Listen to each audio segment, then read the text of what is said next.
Now we were discussing about a particular sutta which is related to the practice, and this sutta is available in Majjhima Nikaya. You know, there are various books coming from the Sutta Pitaka, and one of them is called Majjhima Nikaya, Middle-length Discourses. So in the third book of Majjhima Nikaya, this Anapanasati Sutta is mentioned. So the incident also very beautiful, where one time several senior monks are admonishing other junior monks. Say for example, Venerable Sariputta admonishing a group of junior monks. Venerable Mahamoggallana admonishing another group of junior monks. Venerable Ananda admonishing another group of venerable monks. Venerable Mahakassapa admonishing another group of monks. So likewise, those senior arahants and senior Mahatheros have taken a group of junior monks and advising. So as a result, these junior monks are practicing ardently with a lot of confidence, and they are able to get good results. So at the end of the Vassa season, the typical tradition of the Buddha is to travel to another city, another region with the whole group of monks. But at the end of this particular Vassa season, Buddha understood that the junior monks are ardently practicing. So if right now, if the whole group of monks start to travel, this traveling, this movement can be little sort of disturbance to the meditation. So therefore, what Buddha mentioned is that he has decided to stay longer in the same city, in the same Savatthi, that Buddha has decided to stay longer. So he gives this message to the venerable monks. Then the senior or typical routine after Vassa travel, but rather continue another month in the same place. So they start to further advise the junior monks, and now they are practicing ardently. At this time, Buddha, at the end of this month, now Buddha sees the whole group of monks. And he says a very beautiful wording there. All are practicing very diligently. No one has wasted their time. So all are practicing very hard. As a result, most of them are able to fulfill their aspirations. But right now, Buddha, looking at the whole group of monks, he wants to give another instruction to the whole group which is suitable for everyone. Now he understood Buddhanusati. Another group are practicing Dhammanusati. Another group practicing Anapanasati. Another group practicing Dhatu Manasikara. So likewise, different meditation techniques are practiced by various groups. Now, Buddha wants to give one single technique to everyone. So what he has given? So he has given this Anapanasati, but not in the typical manner, but with his omniscient knowledge, he is coming up with a beautiful recipe. He's coming up with 16 steps in this Anapanasati. Actually, before elaborating that 16 steps, he makes a very beautiful statement summarizing that Anapanasati. Summarizing his technique, he's making a beautiful statement. I'll read that.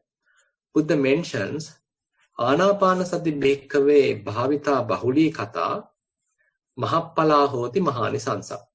What he says is, if one practices Anapanasati, mindfulness on breathing, it becomes very beneficial. Mahanisansa, it gives a lot of benefits. Anapanasati bhikkhave bhavita bahuli kata chattaro satipatthane paripureti. If one practices anapanasati, that is mindfulness on breathing in this particular manner, then he says one can fulfill all 4 foundations of mindfulness. That is, all 4 satipatthanas can be practiced in this methodology. Not only that, he then mentions chattaro satipatthana bhavita bahulikata satta bojjange paripurenti. If one completes or fulfills all 4 types of satipatthana, that leads to the development of 7 bojjangas, 7 enlightenment factors. And not only that, then he mentions satta bojjanga bhavita bahulikata vijja vimuttim paripurenti. If one fulfills 7 enlightenment factors, then he will be able to fulfill vijja vimutti. That is the knowledge and freedom. So that we can say the culmination of the practice. So you can see in a way kind of a linear relationship is mentioned. One leads to the other. In a way, it's kind of a causal reaction is there. Causal actions are there. Some gradual development is there. If one fulfills anapanasati in this given procedure, in this given methodology, so one would be able to fulfill all 4 satipatthanas. If one is able to develop 4 satipatthanas, then that leads to the development of 7 enlightenment factors. And if one develops 7 enlightenment factors, then that leads to the development of knowledge and freedom, vijja vimutti. So therefore, this is a very beautiful prescription Buddha is giving in this Anapanasati Sutta. Typically, we think we need to practice all 4 satipatthanas in a different way. Say, for example, you may be practicing Kayanupassana, maybe using Anapanasati. Maybe you can use Kayanupassana using Dhatu Manasikara. It's another completely different way, suppose Vedananupassana. Another completely different way, Chittanupassana. And again, differently, Dhammanupassana. So this is also possible. But Buddha mentions in this Anapanasati Sutta, so if one follows this particular manner, in this given recipe, in this given methodology, so he is giving 16 steps in Anapanasati, related to the Anapanasati. So he says the first 4 steps belongs to Kayanupassana. The next 4 steps belongs to Vedananupassana. Next 4 steps belongs to Chittanupassana, and last 4 steps belongs to Dhammanupassana. So that you can understand. So one can keep Anapanasati as the sort of the main topic or main theme, and within that theme, one can cross or one can touch all 4 foundations of Satipatthana. So that's the beauty of this method Buddha has mentioned. So this is what we were discussing. So one step after the other steps. So the very first step is in a way, it's not really a step, but kind of a preparation. So one has to sit in a comfortable position, and one has to keep upright and has to establish mindfulness at the nostril. Again, one can find a kind of a sort of secluded place so that one will be less disturbed. So these are kind of prerequisites for your meditation. So finding a secluded place, silent place, a comfortable posture, all these are prerequisites. And once you found that, then Buddha asks us to establish our attention or our focus at the nostril.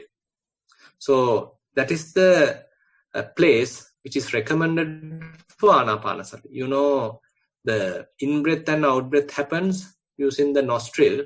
So we have to keep our attention at the nostril. You don't need to find a very pinpointed, very, exact position. But rather, if you can keep your attention at the nostril area, that is more than enough. So you are keeping your attention at the nostril, and you simply try to be aware of this breath. So Buddha starts this method in a very simple easy to practice manner. So he says, Satova assa sati, sato passa sati. So this can be done by anybody. So don't think that you need any special gifts or any kind of a special blessing to practice Anapanasati. But as human beings, we all can practice this. Have a kind of a confidence, you too can do it. So have this confidence. So simply you are keeping your attention at the nostril, and when in-breath happens, we are simply aware of it. When out-breath happens, we are simply aware of that. Simple as that. So in order to facilitate this further, one can introduce noting. Sometimes we call labeling. So when in-breath happens, one can label it as in. And when out-breath happens, we can label it as out. So keep all these techniques very simple, easy to understand, and your mind is not burdened because of these techniques. You don't need to memorize anything. You don't need to plan anything. You are not doing any any volitional activities, but only volitional activities. You are simply being aware of the ongoing process. That's all.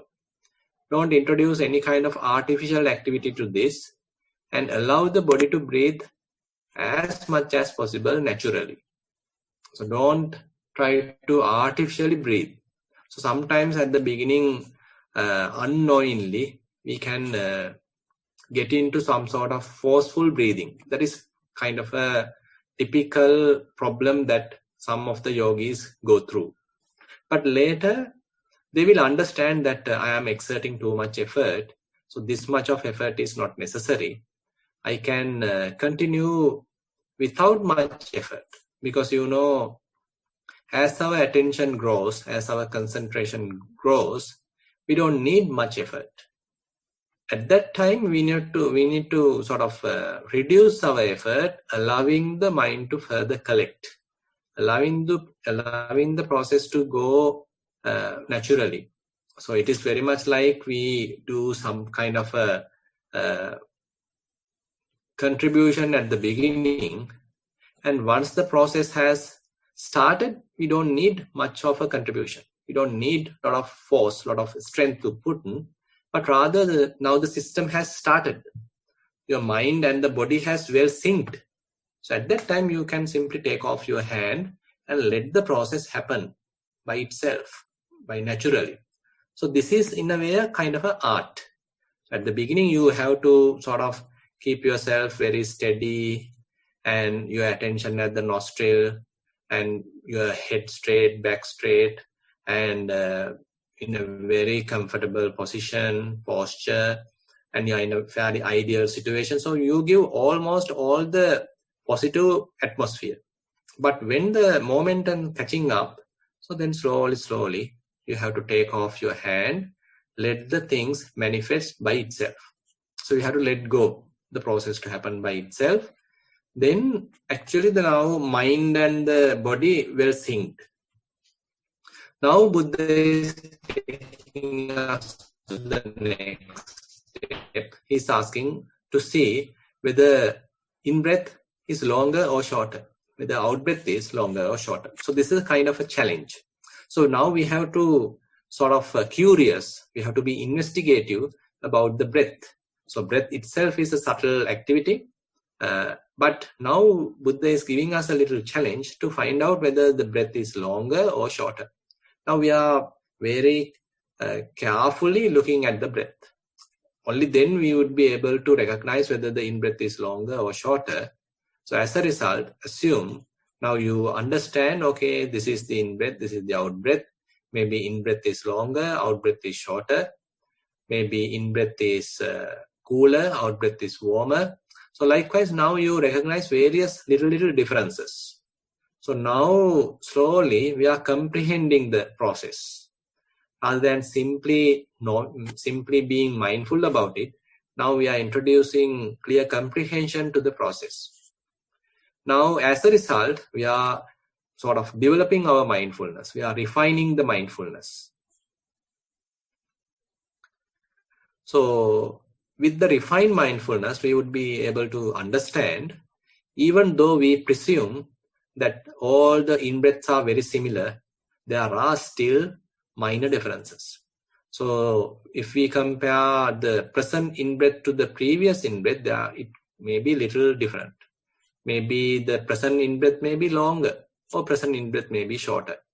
Similarly, there could be slight differences in the out-breaths as well. We presume that when we are looking at it very carefully, the out-breath may be longer, but the present out-breath may be shorter. So likewise, there could be minor differences. So we are passing all these steps, and then Buddha asks to see the whole body of the breath. So that means there's a beginning to the breath, kind of a gradual beginning to the breath, and then it reaches the middle area, and then it goes to the end area, and then a slight gap, and then the beginning of the out breath, then the middle of the out breath, and then the end of the out breath, and then there's a slight gap again before the beginning of next in breath. Then we come across next in breath. So likewise, there's a kind of a repetitive process there. So we are calmly, in a very tranquil manner, we are observing it. So Buddha mentions a particular word called sikkati. So we should not have any doubts about this process, or sort of change our posture, change the position, change careful, and maintain our posture. Keep our attention at the nostril for a considerable period of time. Then only we would be able to perceive the whole breath, comprehend the whole breath. All the facets, all the parts of the breath can be perceived, can be experienced. So now you can see we are now slowly letting go of the past, slowly letting go of the future, but simply keeping our attention fully to the breath. Now well focused. Slowly our attention grows. Slowly we would be able to focus our attention on a very slight, very refined object. So now you can see this technique helps us to develop all these facilities, develop all these skills within ourselves. So that is why the breathing meditation, mindfulness on breathing, becomes a very suitable technique, very appropriate technique for many people. It's widely used in the whole world by the meditators because it has a lot of benefits. Because the breath itself change. Breath itself giving us the next challenge. So the next challenge available is that as a result of our close observation, breath starts to refine further. It starts to calm down. And Buddha asks us to facilitate this calming down. Buddha asks us to completely facilitate the breath to calm down. Don't expect breath to become gross or available throughout, but rather allow breath to further refine, further subtle. And you are maintaining your posture. You keep your attention at the nostril. You are not disturbing the process. And if you were doing that noting, labeling, probably you can stop that. Because when you are reaching these stages, you will understand this labeling, noting becomes kind of a burden. So at that time, you simply have to let go of that labeling, noting, and simply observe the ongoing process with a very quiet mind. So now this is very much like you are helping your little child, little daughter, little son to sleep. Maybe you are making a little song, very soft song. Maybe you make a gentle touch. So likewise, you give the whole comfort to the little kid to sleep. Now, little kid is yawning and he's now starts to sleep. Now you have to take off your hand. Don't disturb him now. Now the kid is going to sleep, and he is now slowly sleeping, calming down. Now he is sleeping. Now you simply have to take off your hand and simply watch. That's it. So similarly, our mind, not sleeping, very vigilant, but concentrated. But in a sort of a tranquil manner, now it is staying. Now we are not disturbing this process, but allowing it to calm down. One bottleneck here is that one issue most of us may come across is that since the process is very, very subtle, so we have nothing to do. Breathing has completely calmed down, almost disappeared. Therefore, there's a high possibility that we also fall asleep. So this is a kind of a problem we all might come across. Because for us to be awake, for our mind to be awake, we need a lot of activity. When a lot of sounds are there, we can't sleep. When a lot of maybe anger is there, can't sleep. When lust is there, we can't sleep. But right now, there is no anger, no lust. There is no any frustration. We are in a very comfortable, very easy position. So as a result, we can even sleep.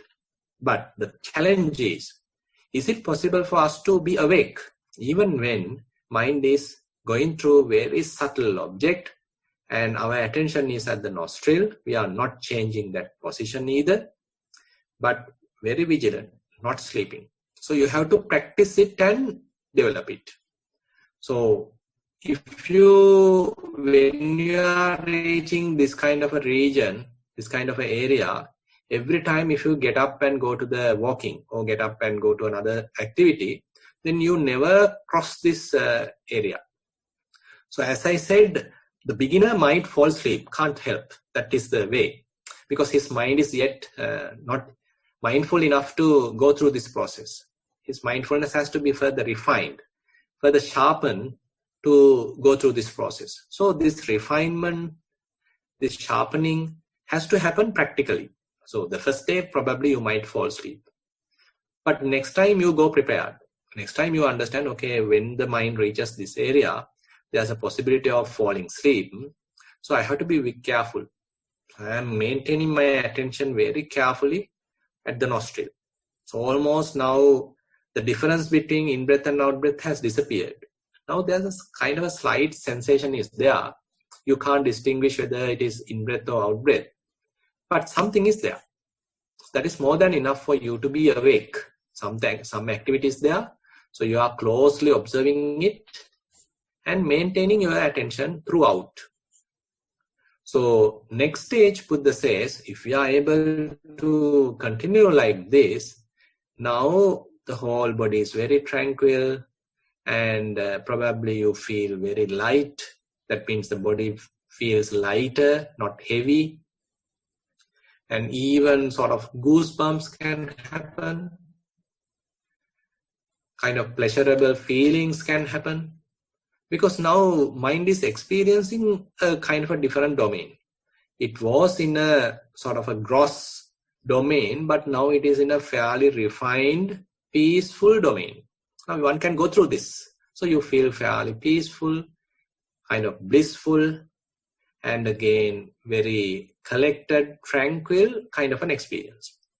Now Buddha mentioned this as Piti Patisangvedi Asasisamiti Sikkati. And again, next step, Sukha Patisangvedi Asasisamiti Sikkati. Now the yogi experience kind of a little pleasures, maybe kind of a comfort, kind of a happiness. And Buddha asks us to see that as well, to know that as well. Typically, when our body or our mind going through kind of an happiness, we may be unaware of that. We become simply a sort of enjoyer or simply a victim of that enjoyment. We are blindly going through it. But right now, Buddha asks us to look at enjoyment, this kind of a pleasurable feeling, also in an objective manner. So you come out of the picture and looking at it. You are not an actor of the drama, but rather you are a spectator. You are in the audience. Drama is going on. You are in the audience. You are observing it very carefully, like a third party. You are observing it. So this is the technique. Now the body and the mind is going through very beautiful experience, pleasurable feelings. It can happen in many different ways, no harm. And you simply acknowledge everything. When suppose goosebumps are happening, you observe it. They coming and going. They arise and then pass away. Maybe kind of a pleasurable wave happens. All your body felt it and then it disappeared. You are simply observing it. Maybe you feel like you are sunk in a very sort of a pleasing, cool water. Whole body is sunk in it and then it disappears. You observe it. And maybe different kind of massaging can happen at this stage. So basically we don't have much control. We simply allow the process to manifest and we take the back seat and observe. So this shift has to happen. But if you always try to control this process, then we don't allow the process to carry on by itself. You always try to instruct the driver. Then the driver gets upset. You know, certain drivers, they know the path. They know where to stop. They know road rules. So you don't need to instruct them. Then they get annoyed. Because you know sometimes people think that the drivers are stupid, then we have always have to instruct them to give enough gas, to put the signal, to watch the other pedestrians. So likewise we think. But nowadays, you know, with this Google and instruct him, so you can simply enjoy the ride. You can simply take in the back seat and simply allow the driver to take you to the destination. So likewise, you now take off your hand and allow the body and the mind to go through this experience, but you are not sleeping. Remember that also. So don't be in the back seat and fall asleep. So you have to enjoy the ride. You have to see what is really going on. So you have to simply enjoy the ride, but don't disturb. Enjoy it like a third person, like an outsider. So there Buddha mentions various kinds of feelings can happen, and even slight signs also can happen. You know, when our mind settles, so what happens is sometimes mind doesn't have, because mind itself needs a lot of activities, a lot of food to go through. But right now we are calming down, reducing, and almost like nothing to perceive. Your breath calm down and the whole body is in a very still position. Your mind also has calmed down. You are not thinking, you are not planning, you are not memorizing. So almost like nothing. His mind generates by, now he has a lot of information bank, like hard disk. So our own hard disk has a lot of information. All the past memories are recorded there. So what mind does is, so it takes off some old information, old data. Now he is retrieving and giving us like new data. Now if we make an interest on this new data and appear like new data, then we lose the game. Now the point here is, when these new signs, old perceptions, old signs, old marks happen in the mind, you have to be very careful, very vigilant, very wise to simply let it go, rather than introducing interest to it. Suppose I'm just giving you a couple of examples. Suppose now your mind is very calm, very quiet, and various pleasurable feelings happen, but now they all have gone. various happy feelings all happen. Now they also have gone. Right now, assume now there's a beautiful Buddha image starts to appear. What are you going to do? Are you going to say sadhu sadhu? Or are you going to prepare a chair for the Buddha? Or are you thinking that Buddha has come here to instruct you, give some advice? So all these are completely going in the wrong track. This is a kind of an image. Simply a mental image the mind has prepared. It is not the Buddha. It is in a way a kind of a Mara. Mara has created the Buddha image. So don't get deceived by that. So Mara is trying to cheat us. It is not the actual Buddha, but Mara has given us a kind of a trap. So Buddha is advising us, telling, be careful on this area. Can happen. Mental images can appear. So don't deluded by them. Don't give any emphasis to them, any importance to them. Rather, understand they are simply mind-made. All are mental images. So Buddha gives us a very beautiful simile here. He tells all these mental images, all these perceptions, signs, marks are like a mirage. You know, when you are traveling in a kind of a hot season in a desert, so kind of it is appeared like water. In a far away, water appears. If you don't know, then you think that is water.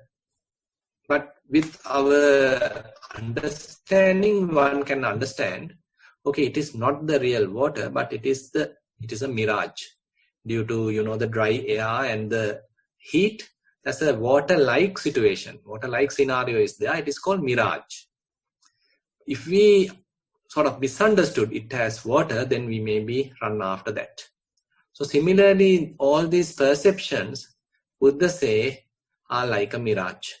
So it may be a Buddha image, it may be a kind of a skeleton, it may be a god, it may be even a beautiful sound.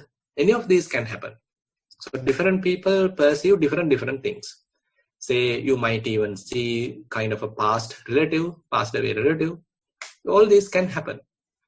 But at that time, we should understand these are all perceptions. These are all signs. Don't give value to them. There are many people, many meditators who have gone in a wrong track, giving emphasis to this, thinking these things are real, thinking this is the real Buddha, thinking this is the real sort of, say, Jetavanaram or Ruwanvelisaya. Oh, this is a god, or this is my past grandmother, past grandfather. So likewise, different people have given different value to them, and then they miss the track. They go in a wrong track. Sometimes, first we might go in the wrong track, but if we know the instruction, if we understand the Buddha's simile, that's all these perceptions, all these signs are like a mirage, then we know it is not the real water. They are not real. They are mind-made. These are all mental images. Since mind doesn't have much activity, so it has taken this all repository and taken out all these past data. Now it is creating an image, creating a perception, creating a sign. So if we think this is real, then we go wrong. So this is the area we have to be careful.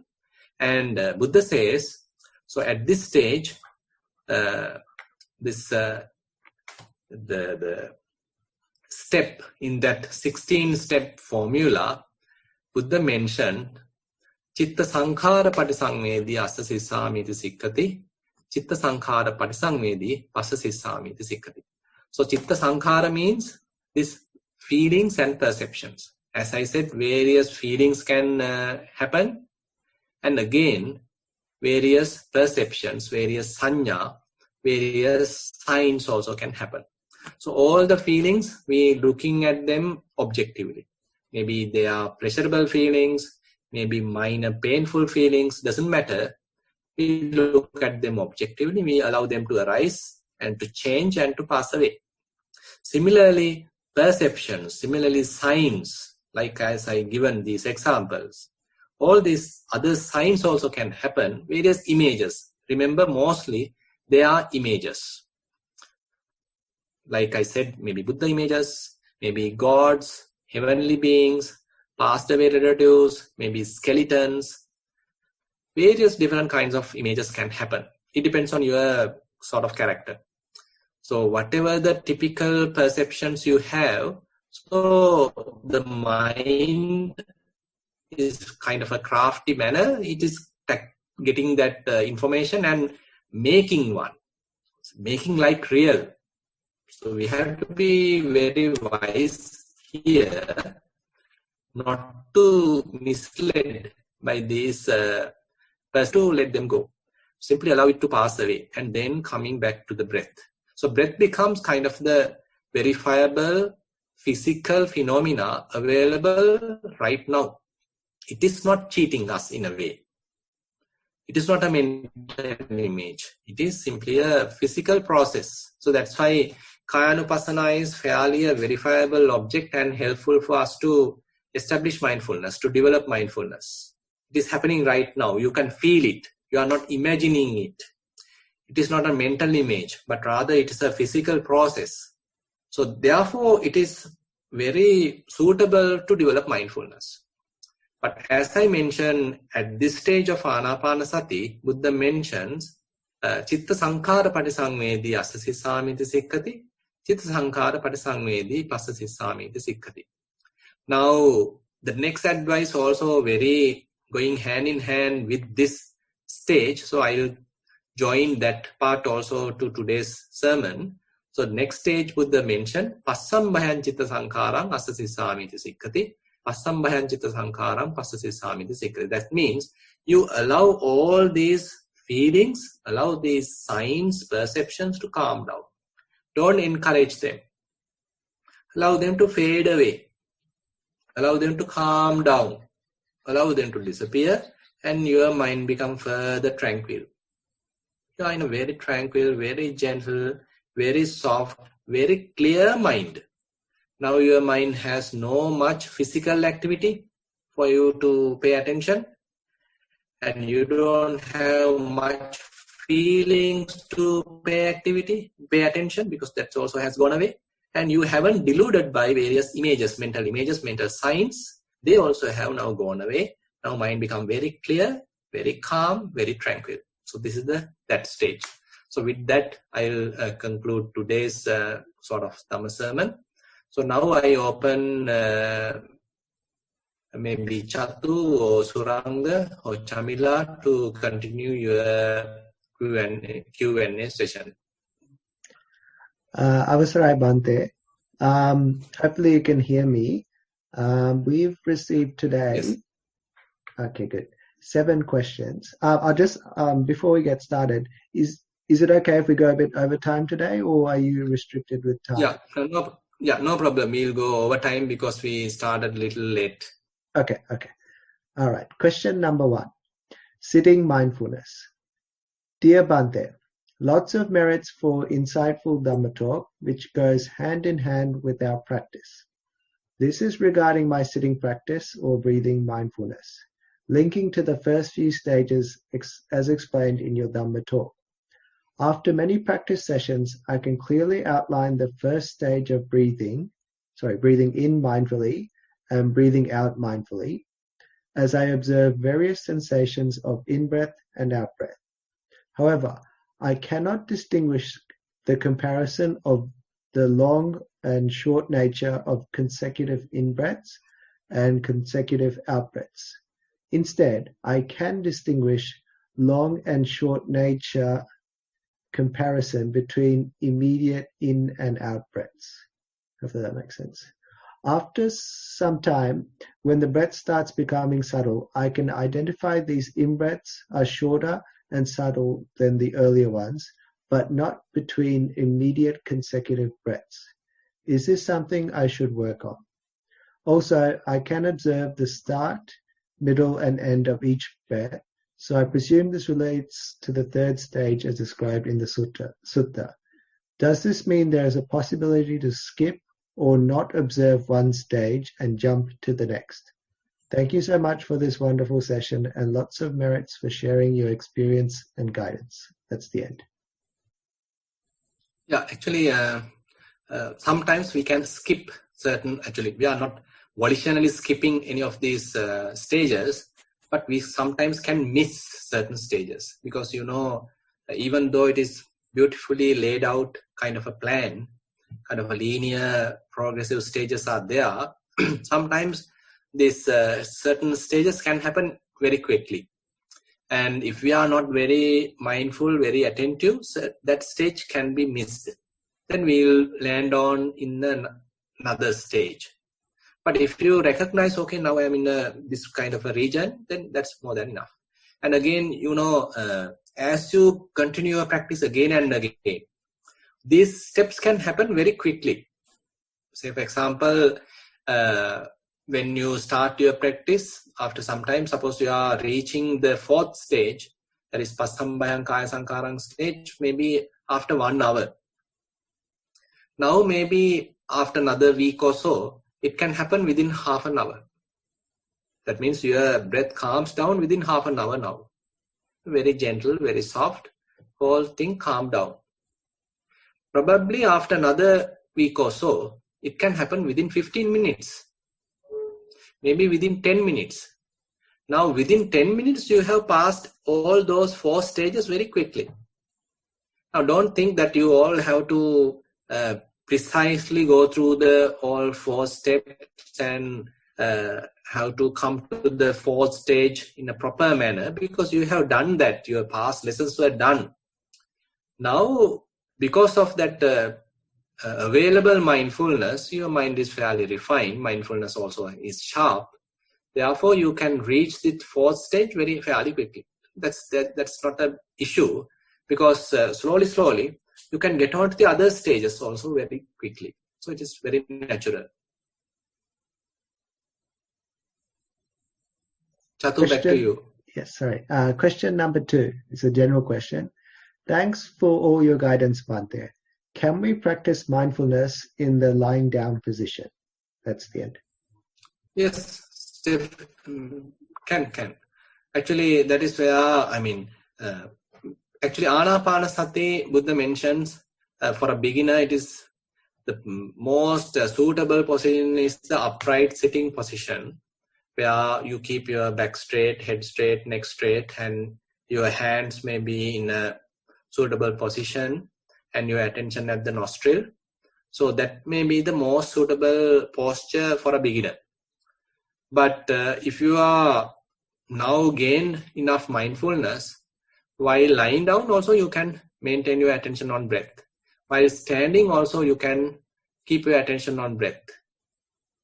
Only thing with lying down position is, since it is the most comfortable position, easily you might fall asleep.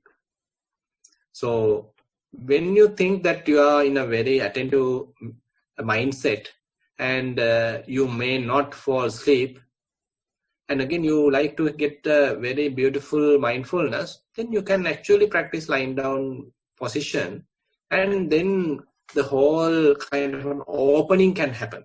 Now, say for example, if you lie down on an open space looking at the sky, now actually the boundary of your mind will be vast. It's not narrow. It becomes kind of an open, because typically our minds are kind of locked, kind of narrowed in a very limited area. But when we are looking at the sky in a lying down position, so our mind completely cues off all boundaries and it becomes kind of boundless. So it's a kind of an opening happens within our mind. So you can try that. And you can practice a kind of a beautiful practice. There's a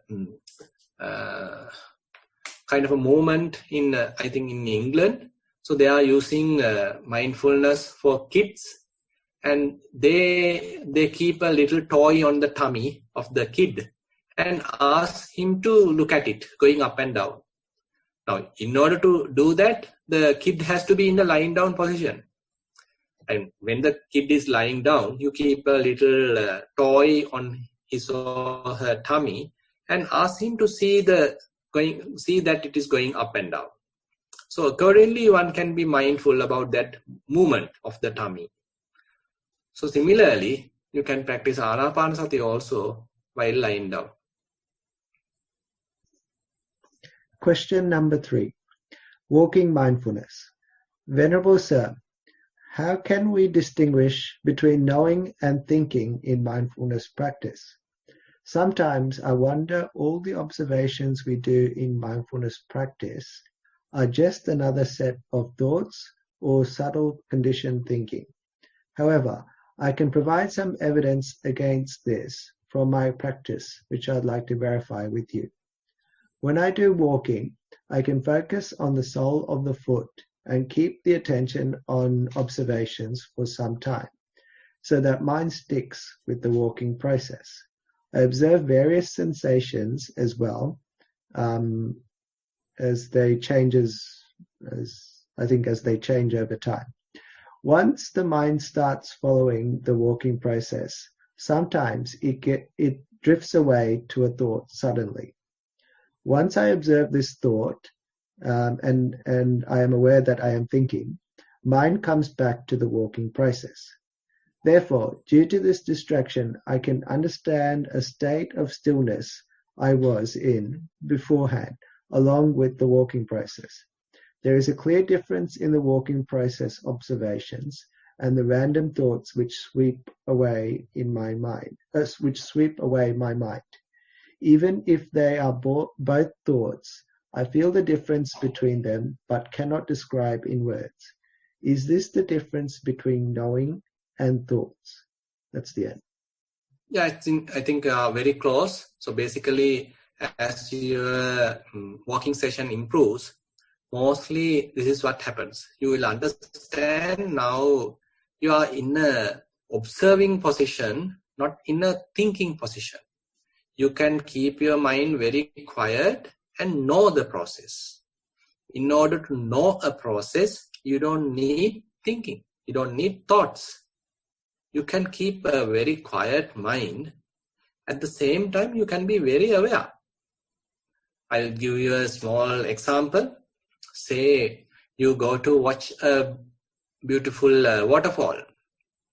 And you can watch the waterfall while thinking. You are thinking that I need to take a photograph of this.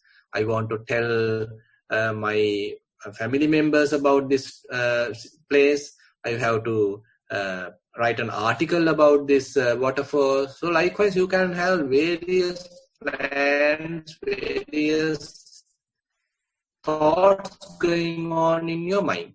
At the same time, you are looking as well. So this is another way.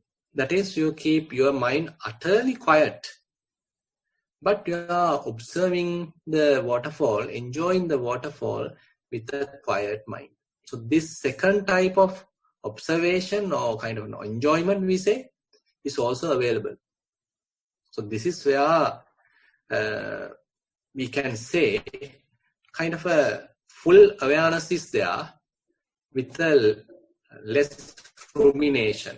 Or we sometimes call less papancha, less proliferation in the mind. So there is no inner chatter. Your mind is in a very quiet, stable position.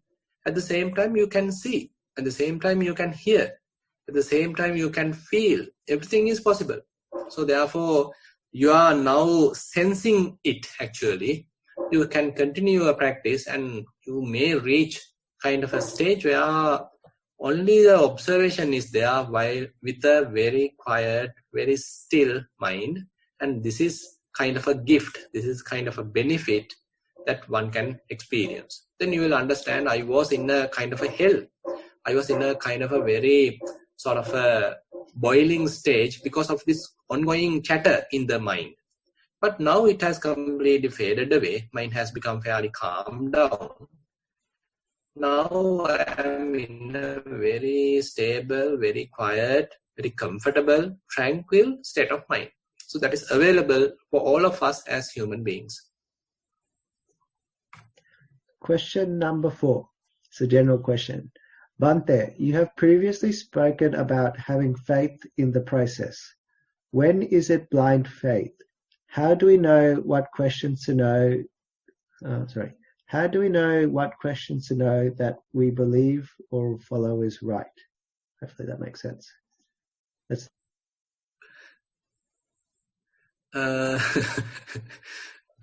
Basically, I mean, suppose now I'm giving this sermon and telling you that these feelings, pleasurable feelings, can arise. You are still struggling with your breath. No pleasurable feelings at all. A lot of thoughts are there. You are thinking about the past, jumping to the future, plans, and all things are going on. There is no even a sign of a pleasurable feeling. There is no even a sign of a comfort, sign of a happiness. But at this time, you have to have faith. You have to simply trust me. You have to simply trust the Buddha's teaching and his words. You have to simply sort of understand, even though I haven't myself experienced this, so Buddha has mentioned that. Even the other certain fellow practitioners have experienced that. So that gives us a lot of confidence, even though we ourselves couldn't verify it, because we ourselves still didn't experience that. So therefore, we don't have any hands-on experience. But we can simply have it like a faith. But when you yourself experience it, then it is not necessary to blindly believe. So blind belief and faith have little difference. In blind belief, you are not allowed to test it. You are not allowed to research on it. You are not allowed to verify it. But on the other hand, faith, you simply have a kind of a faith about a person or about the teaching. But in a later session, in a later time, you will be able to verify that. You will be able to experience the same, whatever the position, by yourself. So this is the difference between Buddha's teaching or the faith mentioned in the Buddha's teaching and the typical blind faith may be available in other teachings as well. So therefore, having faith is necessary because we can't immediately verify everything. So therefore, we need faith. But later, slowly, the faith becomes verifiable, faith becomes available, and whatever we believed becomes kind of available, kind of verifiable, kind of experienceable. Therefore, we don't need kind of blind faith at that time. Simply, we can, what we call as the Okappana Saddha, where we have ourselves experienced that nobody can challenge us telling that what you are telling is wrong, because we know for ourselves this is available, this is possible. So therefore, even Anapanasati, there are various stages. When we are simply in the first stages, we think, how can these things can happen? How the mind becomes such refined? How one can experience this kind of a very tranquil mind? How one can maintain one's attention for a long time on the same place? So these all becomes kind of a challenge to ourselves at the beginning, because our mind is extremely restless at the beginning. But at that time, when we have faith, we do our practice confidently, and slowly we will be able to experience that ourselves. Question number 5. This is a general question. Venerable Bhante, my current practice is to do 30 minutes of walking followed by 30 minutes of sitting. I set my alarm. Most of the time I feel disappointed when the alarm rings. If I meditate without an alarm, however, I tend to stop and open my eyes a lot sooner. Do you have any suggestions for this situation? That's the end.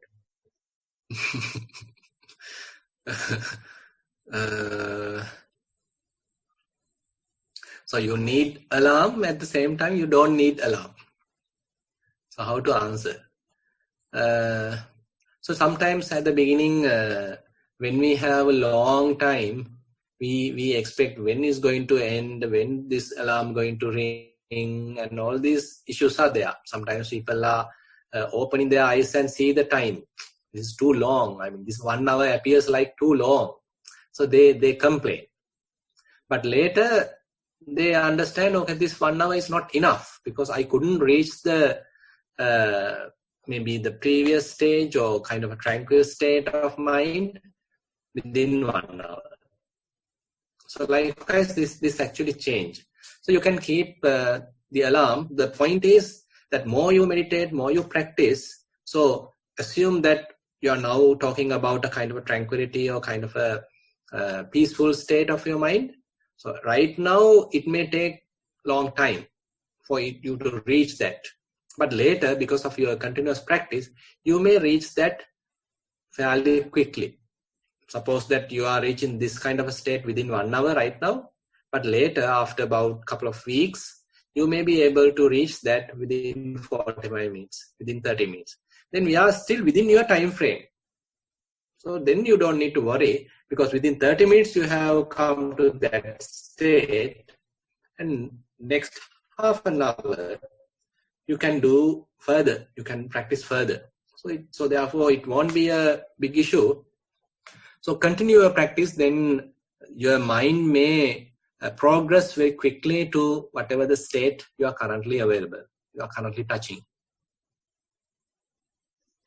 Question number 6. Mindful sitting. Venerable Bhante, is it possible for the body to feel light and a cool wave feeling to pass through the body before seeing the full breath?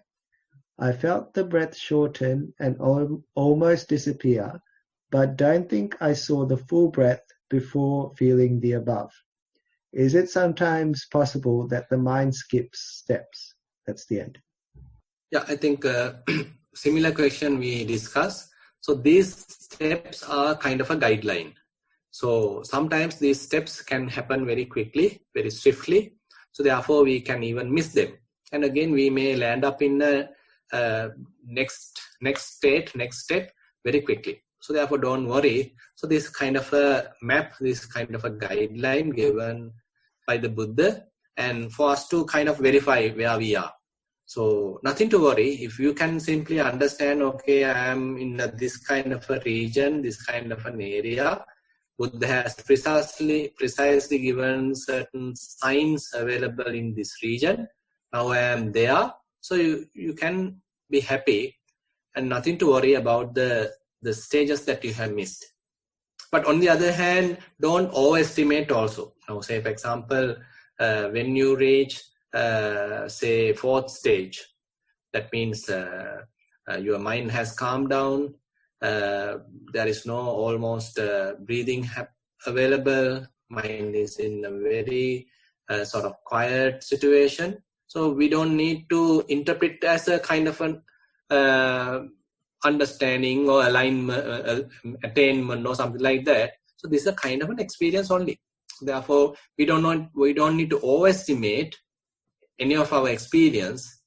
At the same time, we don't need to think that we always have to go through every step in a linear manner and then reach the whatever the stage. So these states or steps can happen very quickly.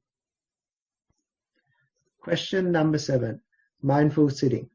Dear Bhante, in my sitting practice, when my breath becomes subtle and mind becomes still, I experience some peaceful moments like you described last week.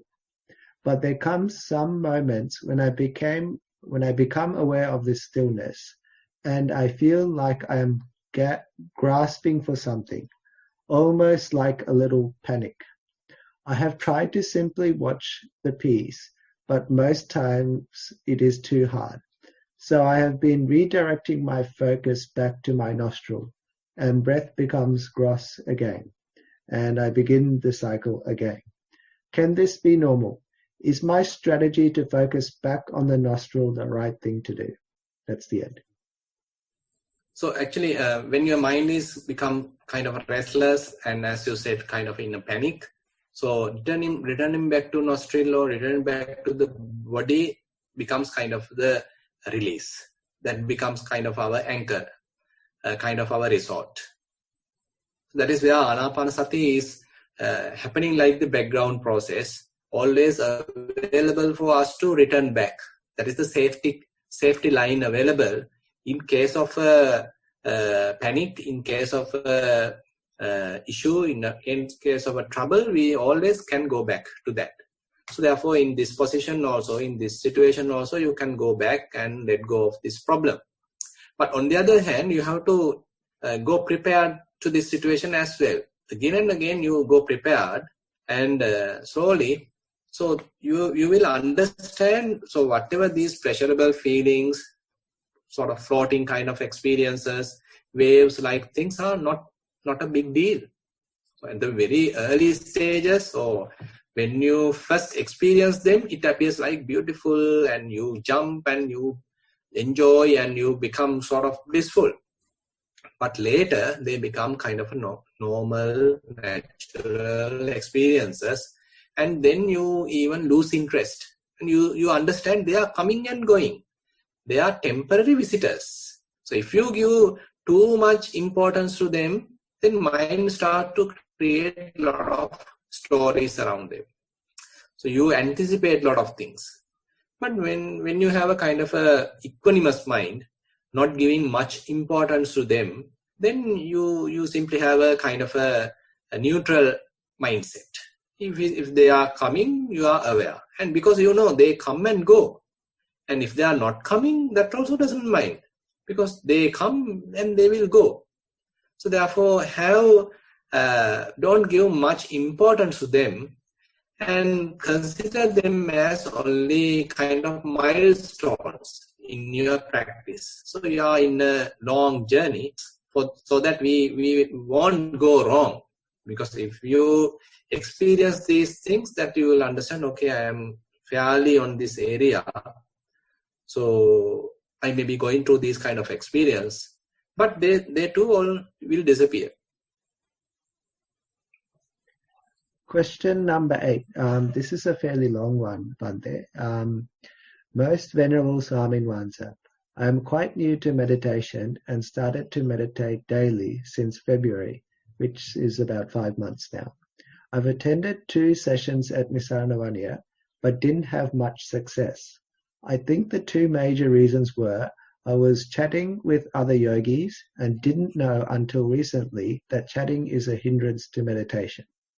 Furthermore, being new, many people tried to advise me on how to meditate, and I ended up following them. It's not their fault, but mine. Accordingly, I was told in walking, if I feel coolness in the mat, I'm doing well.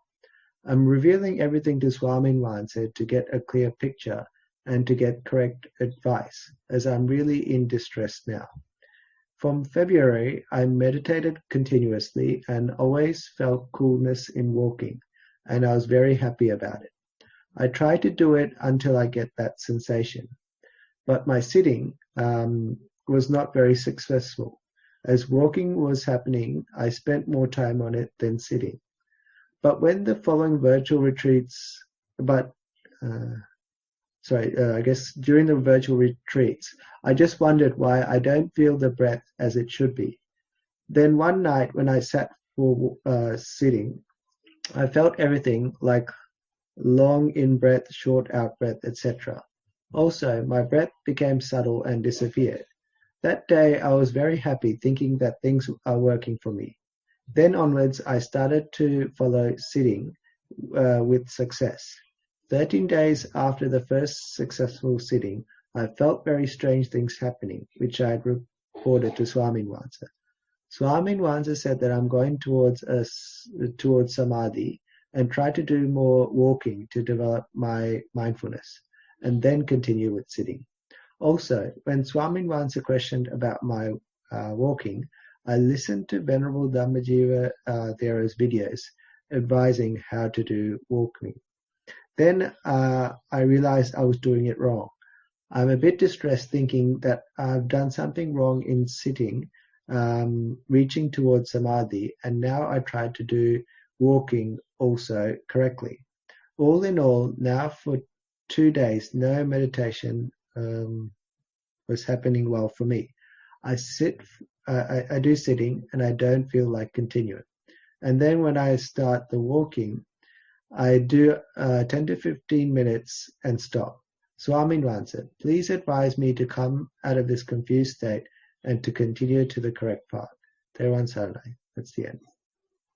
Yeah, I think a couple of things. So when we start to develop mindfulness, if we start to chat with others, talk with others, so this the skills that we develop easily fade away, because this is a kind of, our minds are typically restless and scattered. Our attention is scattered all around.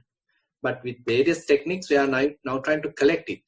So when we start to talk, so that collected mind gets disturbed and again it becomes scattered. So that's why we restrict or prohibit talking during the meditation retreats. And on the other hand,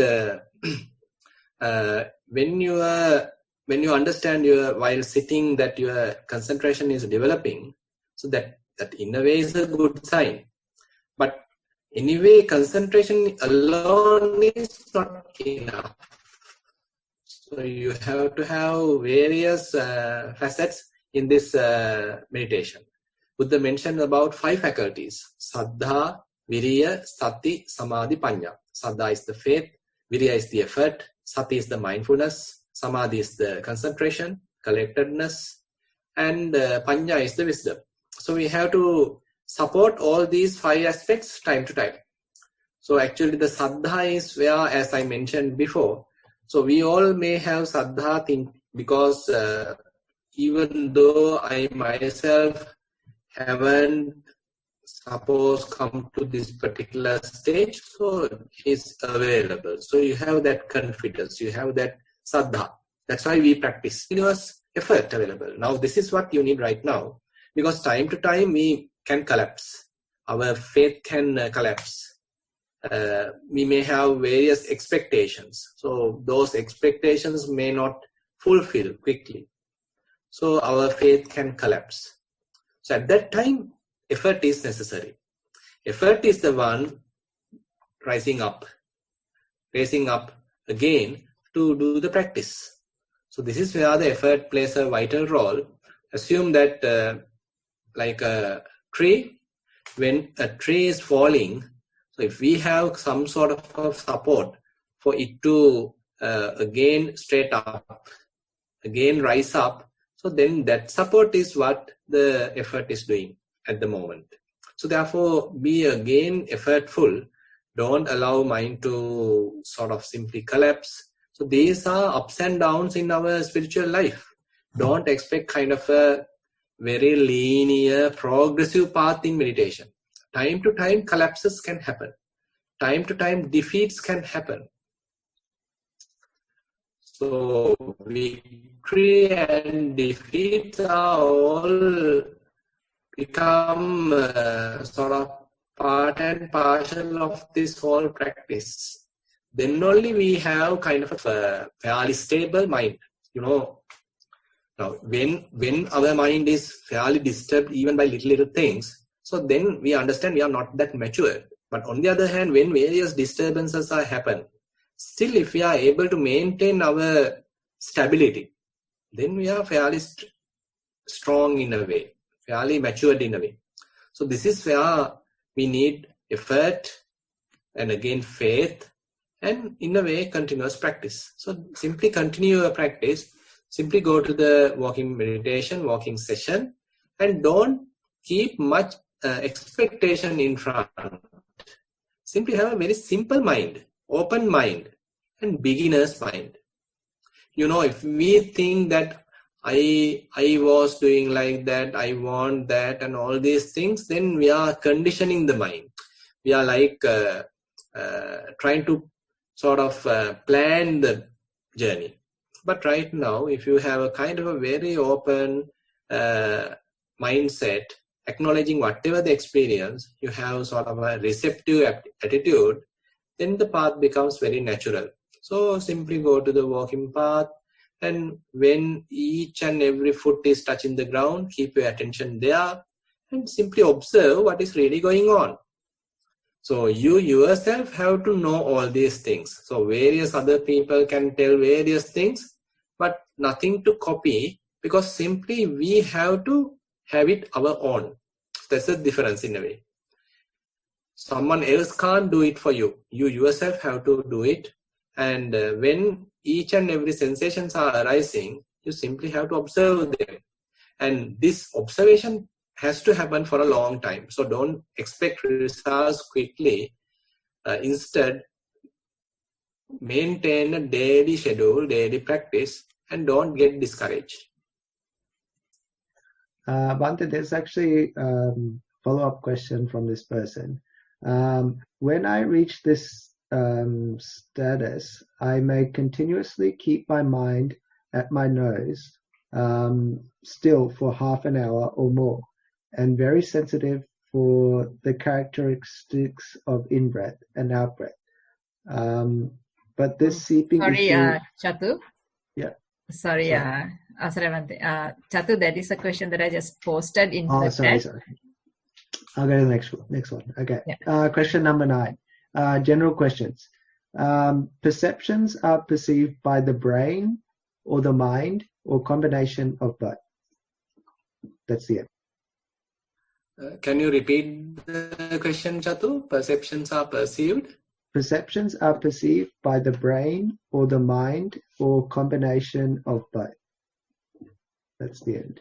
Yeah, actually, we can ask this from a scientist, maybe from a psychiatrist. So they can give different ideas. Now, people have recognized, so different brain activities are there, different regions of the brain are responsible for different activities. And so perceiving actually has such a different area in the brain that this is how we perceive.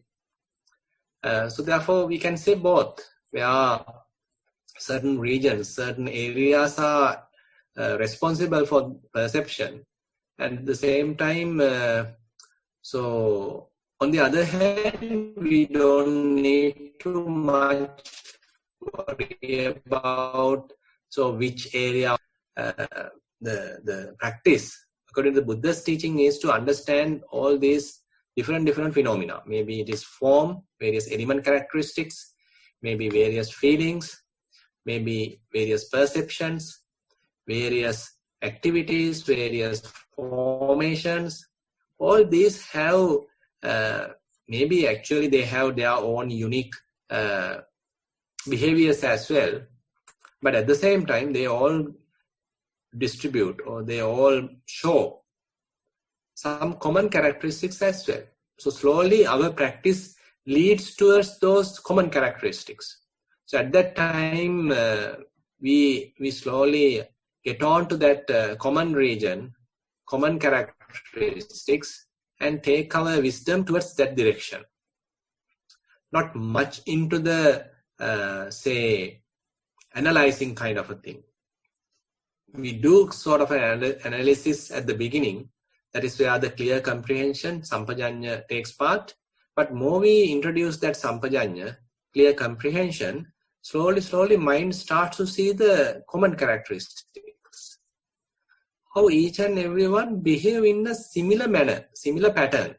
So at that time, we don't need to again go back to that unique characteristics or private characteristics, not individual characteristics. Rather, we allow mind to progress towards the common characteristics, and that is how we go through in Vipassana. Question number 10, I think this is the last one. Mindful sitting. Venerable Sir, I started mindfulness development about a year back. When I have time to do walking and sitting, meditation for 2 to 3 times. Sometimes my in-breath and out-breath become very calm, soft, and very light, and I feel I am in a different domain. It is very pleasurable feeling, and I can continue for 20 to 30 minutes. But I experience the sleeping problems when I have that experience in the night time before I go to sleep. When I reach this status, I may continuously keep my mind at my nose for half an hour or more, and it's very sensitive for the characteristics of in-breath and out-breath. But this, I think it's sleeping issue has become an issue. That's the end. Yeah, actually, when our mind starts to be very vigilant, very attentive, there could be sleeping issues because, our mind becomes to be awakened. Now, sleeping is the opposite. Sleeping means we are sort of neglecting the information. We simply are neglectful, so the mind go to sleep. But on the other hand, when our mind becomes very vigilant, very sensitive, with very mindful, then that means in a way little difficult to sleep. It's in a way we have to go through it because now faculties are sharpening, now faculties are growing. But on the other hand, don't start to think while you are not sleeping. So what I'm trying to tell is, now suppose you are on your bed, you expect to sleep, but mind is awake. At that time, simply allow the mind to rest on the breath, rest on the breath, or maybe resting on the rising and falling. And don't think or don't expect too much, and simply allow the body and the mind to synchronize. And then it will go slow. Without your knowledge, you may fall asleep. What happens is when we go to sleep, we expect, okay, at this time, previous days, within 5 minutes, I fall asleep. Why it is not happening right now? Now we are in a kind of a question, in a kind of a trouble. So we expect the body to sleep, our mind to sleep very quickly, but it may not happen. But rather, without introducing that kind of an agenda, just allow the mind to take its own time, allow it to completely be with the breath, and then allow it to slowly let go of that and fall asleep. It may happen in a way naturally. And on the other hand, I can give you another advice, that is during sleeping, rather than you maintain your attention at the nostril, probably you can pay attention at the rising and falling, because at that time the rising and falling is in a way a easy object, and your eyes needs to be sort of fairly closed, and attention is fairly in the middle of your body, so that actually collects your attention to the body, and it actually helps more than, I can't say more than, it's also really help for you to settle into the body and then slowly sleep. Because rising and falling technique is fairly, in a way, kind of a tension reducing, tension releasing technique. Since it is more related to the middle of the body, so it is fairly pleasing, fairly calming. So you can try that as well. That's the last question, Bante. Because I think we've probably gone a bit over time, I won't ask for any more. And I might just go straight to the conclusion. So I guess with today, we've had a fair amount of questions, and they're good questions. Actually, because I do read them out and I do sort of have a look at it beforehand, if I can. I just make a comment, is like the quality and the type of questions is changing. So you can see, like at the start, we were doing very basic sort of questions, and now people have got some experience and practical sort of questions coming through, which is great. And also very thankful for a forum like this, because even for me, I didn't have maybe like good English forum to ask questions. So especially for beginners coming in, this is really good, a really good place to start. and ask questions. So with that, we're very grateful for you, Bhante, for giving up your time. We know it's very limited, and we hope that these virtual sessions can continue on in the future.